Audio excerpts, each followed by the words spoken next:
Responsibility. Guilt versus responsibility, why you carry the weight of the world. First of all, I must remind you that this is a reflective piece based on my observations of the world around me. There may be moments where it seems I am blaming or shaming someone in particular. I can assure you that is not the case. My sole intention is for us to seek a change in the relationship we have with this concept. Pípila and Responsibility. To begin, I would like to tell you about a real-life figure who was a key actor in Mexico's independence movement, Pípila. Juan José de los Reyes Martínez Amaro was a miner who joined the independence cause. Little is said about him, but the illustration accompanying his legacy is striking: a man crawling on the ground, torch in hand, with enormous stone slabs tied to his back. This man carried a massive responsibility alongside those stones, to set fire to the gates of the Alhóndiga de Granaditas, a building that previously housed political prisoners. The stones helped him withstand rifle fire and gave him enough time to burn the doors, allowing the insurgents to take this strategic point. What strikes me most about this figure, beyond his heroic sacrifice, is the similarity his image bears to the current concept of responsibility, like enormous, heavy stones that we carry on our backs, preventing us from moving forward freely. Responsibility and guilt.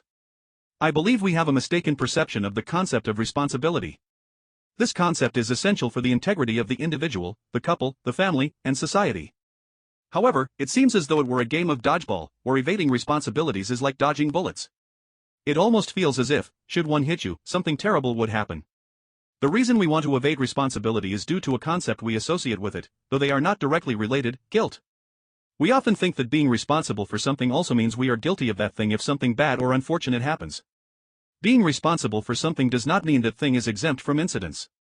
What it does mean is that, as responsible parties, we must seek solutions to problems and care for and protect that which is under our charge. Guilt is superfluous. Furthermore, guilt as such is not real. It is something that we, as individuals and as a society, point to in order to justify our feelings of discomfort and indignation. However, just because we do not assign guilt does not mean we do not recognize responsibility, cause, or consequence. For example, we can recognize that a person committed a robbery at a store. Pointing to the criminal as guilty for the assault, or the store owner for a lack of foresight, is of little help. Identifying the assailant as responsible for the crime, holding him accountable for his actions, and having him serve a sentence appropriate to the crime are practical actions that lead to concrete solutions. They identify the individual as a possible risk, and society ensures they are not a danger while confined, hoping the punishment is strong enough to deter them from trying again. As a result of associating guilt with responsibility, we perceive responsibility as a heavy burden that keeps us on the ground, like crawling animals. When we discover the truth and understand that guilt and responsibility are not truly related, responsibility transforms from a heavy stone into a shining shield. It becomes a symbol of authority, maturity, and freedom. We stop being victims of circumstance and gain control over our acts.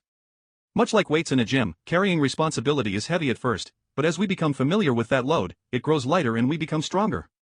Accepted responsibility turns us from mere mortals into authentic heroes. People admire and respect those who learn to carry that burden with commitment and dignity. Just like Pípila, whose name has endured through the centuries despite his story not being widely known, historians continue to recognize his vital contribution to the liberation of an entire nation. Think about it carefully. What do you think of a supervisor who only delegates work without taking any responsibility? Now compare him to a firefighter, whose responsibility to preserve life and combat fire leads him to enter a burning building to rescue people and extinguish the flames. The difference in how we perceive a person who assumes responsibility versus one who avoids it is as radical as day and night. If you had the choice and the experience to be either of these figures, which would you like to be? Perhaps you might label me as unfair, because being a supervisor is not the same as being a firefighter. So, I invite you to perform the same exercise in reverse. How does it make you feel to see a supervisor who not only handles his responsibilities but also helps others solve their problems? Now compare him to a firefighter who decides to avoid the fire and abandon the people trapped inside to their fate. Perhaps it is just me, but I feel a greater discomfort now regarding the firefighter, because his responsibility is greater than that of a supervisor. And the consequences of failing his responsibility are far more grave than meeting or missing a project deadline. Do not be deceived, guilt is only an excuse to justify reality. Accepting responsibility. It might seem obvious, but it is still worth bringing into existence, describing how responsibility is accepted and what it implies. We begin by describing a goal, an objective. Some responsibilities are implicit. For example, by simply being alive, our responsibility is to take care of our life. By accepting a job at a company, the responsibilities are to help the company meet its goals and to fulfill the activities assigned to me to reach those objectives. In the case of employment, specific responsibilities might be assigned to maintain an image or a quality standard, such as maintaining an environment of respect or being punctual. We must recognize that there are different ways to exercise responsibility. Some of these ways might be criticized by outsiders, so one must always keep their eyes on the goal rather than the method of fulfillment. For example, if I have children, caring for my children is an implicit responsibility. If I must go out and leave them alone at an age or in a situation where they cannot care for themselves, calling a babysitter or a responsible adult to watch them in my absence is a responsible act. We must be careful of self-sabotage. Sometimes, in our desire to fulfill a responsibility, we make irresponsible decisions that appear responsible.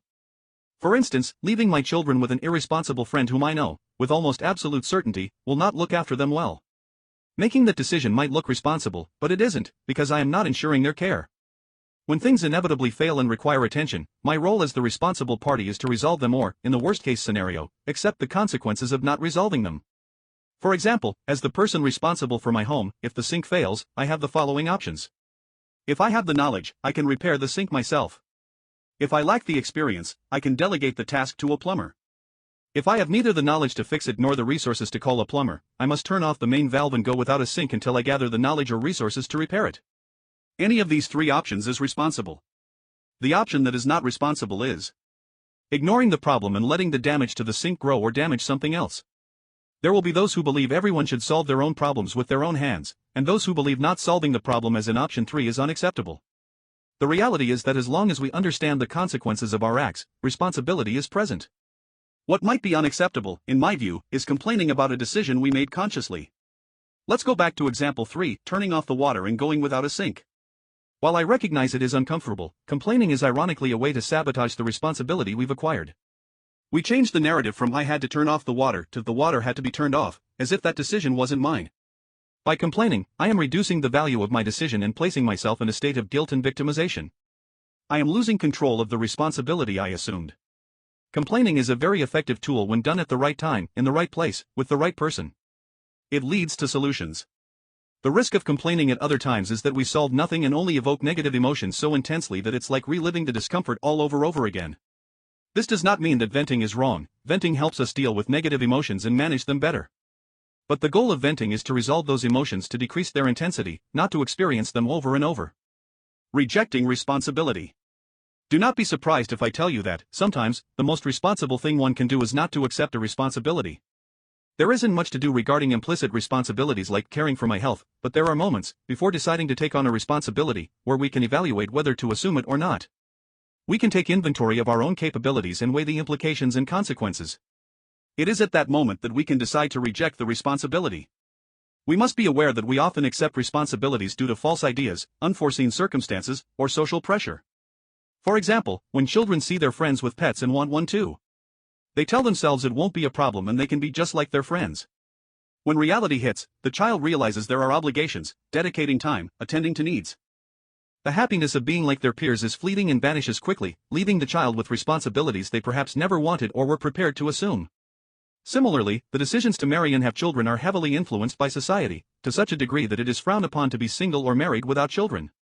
People often label this as selfish or irresponsible. The reality is that being a partner or a parent requires an enormous dedication that, if accepted only partially, can bring terrible and lasting consequences. Stories of distant, absent, or violent parents are the results of these kinds of half-taken responsibilities.